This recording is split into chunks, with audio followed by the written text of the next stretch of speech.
Good morning. So Groundhog story for you guys today. Because remember I said, oh, I'm not gonna let my guard down because I don't trust them. Well,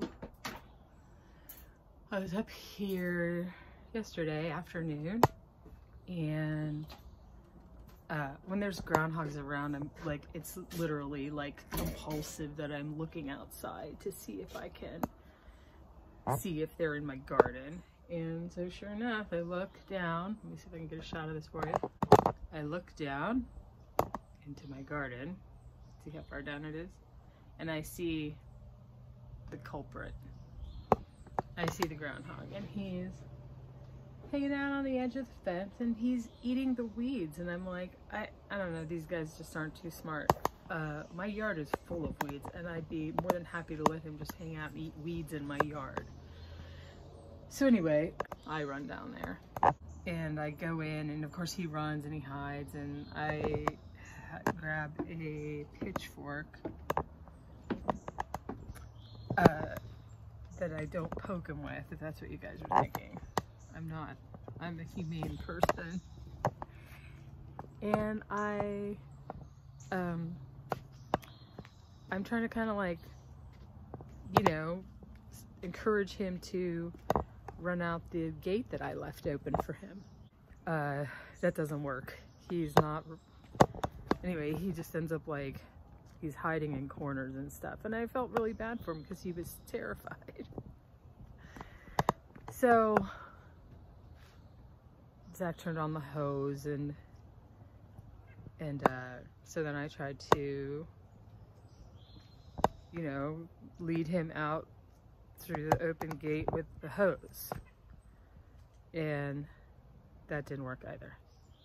And now he's soaking wet and terrified.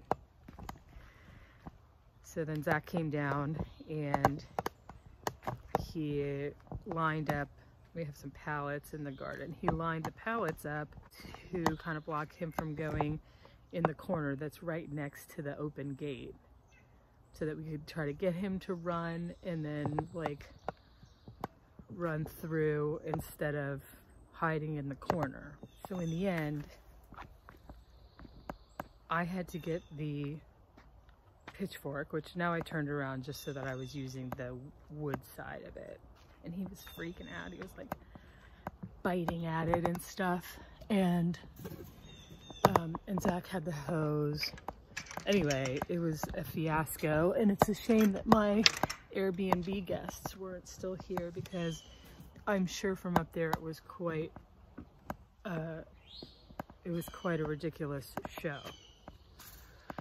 So anyway, we got him out, soaking wet.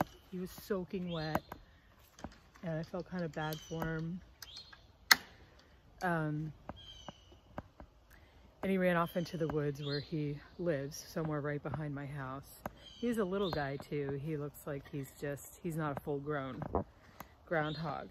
But I kind of feel like, and I think I might have said this earlier when I posted kind of that first video when I found out that he was in here, that he was maybe stuck in here, because I couldn't see where he had gotten out. Now I repaired, or I fortified the corner of this fence so that he couldn't climb up. Like, as he climbed up the fence, he would encounter this extra wire. Let's see if I can show it here to you.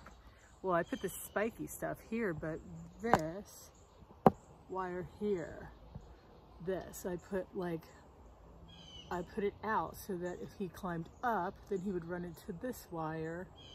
And he's not a mountain climber or a gymnast, so he's not going to figure out how to try to get around, and I'm sure he's not agile enough to do that anyhow. So I couldn't see where he would have gotten out other than where he got in from, and I don't even know if he would have been able to do that, because the drop on the other side is a lot higher than here. Like when he came in here, it's likely he climbed up here, and then he dropped into this pot, because this flower plant, this calendula, is all crushed. You see it's all damaged and crushed. he landed here and then he started chewing on this Jerusalem artichoke that I didn't trim back yet. And on the other side, it's quite a drop. Like, it's probably, it's at least, it's like 5 feet. For those guys, that's a lot. I think they don't usually climb, generally they don't climb more than like 3 feet, and definitely if they do climb, they climb something that's sturdy, and this fence, most of this fence has a little play to it, so if they were climbing up, it would start to kind of sway back and forth, and that scares them. This area that he climbed up, because the distance between this post and the privacy fence that's already here, it's such a short distance. It's maybe, I don't even know if it's 12 inches, so it's rigid. Like I'm pulling on it now, it's not really moving. I feel like he was trapped in here. And even though I didn't notice, like I came in yesterday and I didn't really notice that there was additional stuff, like it wasn't evident that he was in here eating stuff.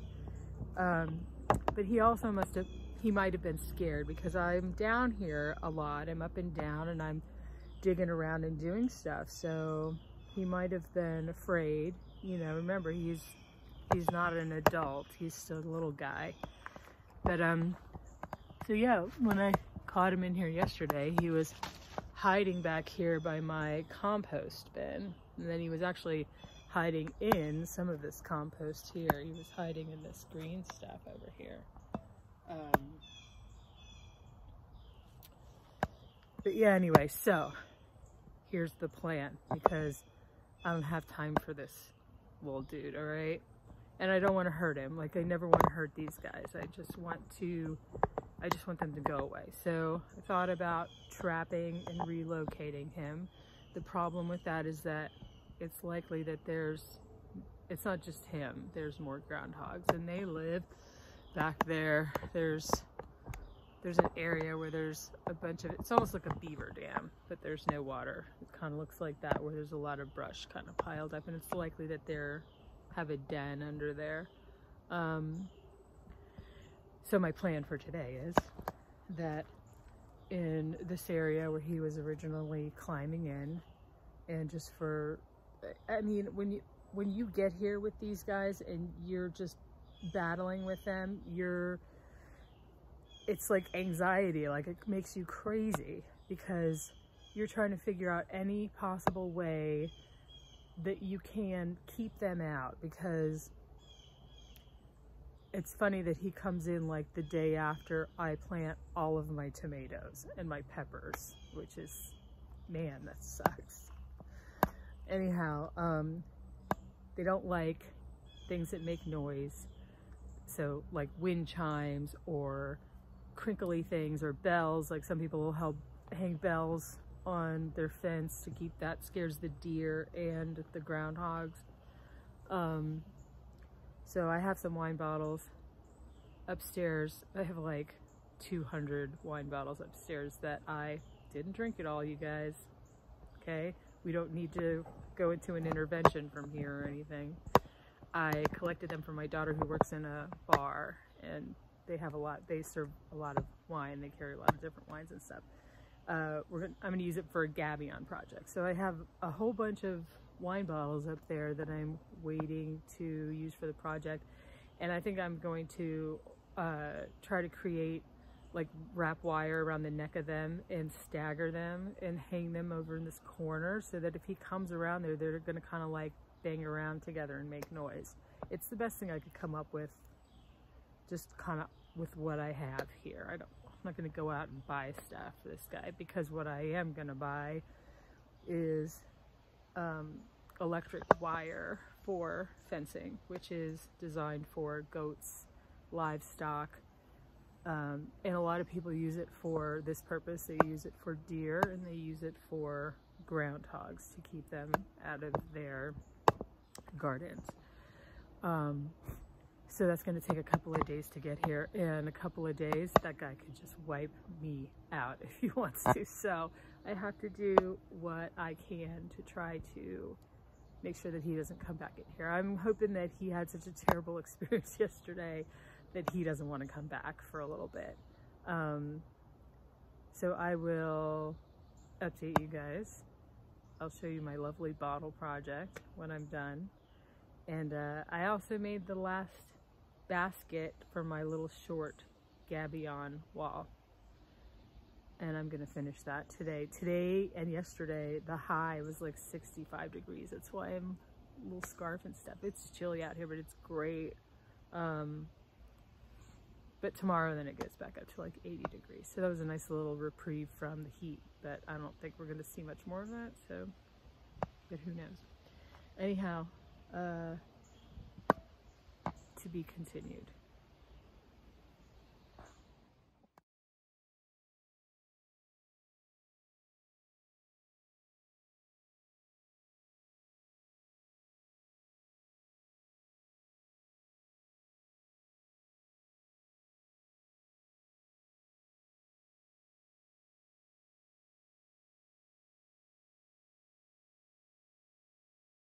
Okay, so there they are.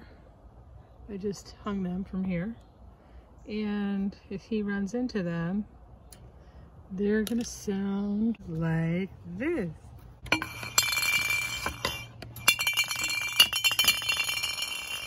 So, Groundhog no likey. He's not gonna like that at all. And yeah, and it's kind of funny because I don't know, I might be able to hear them up there. You can hear like everything around here because of the geography of the place. But maybe it'll be like a little alarm for me too. I think 4's good. They might add a couple more lower down. A little lower down because they're like 3.5 feet up off the ground. So I don't know, let's start there. I'm gonna be out here today digging and stuff, so he's not gonna wanna come around. They do come around at certain times of the day though, like they come around, around 3 o'clock, which is weird. Oh look, another one of these little guys. These guys are everywhere. They should start singing very soon. The cicadas in the trees are pretty cool. But anyway, they come out around 3 in the afternoon, and then they come out after it rains for whatever reason. So anyway, cheers you guys. Here's something you can do with wine bottles.